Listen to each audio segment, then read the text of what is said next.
7వ వచనం. అప్పుడు యెహోవాతో ఇట్లన్నాడు, నేను మోషేకి తోడైనట్టు నీకును తోడైనను, ఇశ్రాయేలు అందరూ ఎరుగునట్లు నేడు వారి ఎదుట కన్నుల ఎదుట నేను గొప్ప చేయి మొదలు పెట్టేది. ఆమేన్. ఎవరితో అంటున్నాడు? యెహోషువ. ఆనాడు మోషే నేను ఏం చేశాను తెలుసా? తోడై ఉన్నా.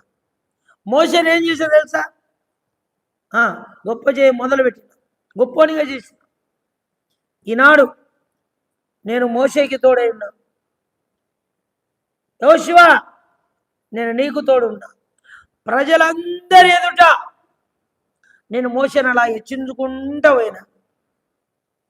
ఈరోజు నిన్ను కూడా నేను మోషేలాగానే నిన్ను కూడా గొప్పని చేయ మొదలు పెడతా. ఈనాడు ఈ వాక్యం ఇచ్చున్న అయ్యలారా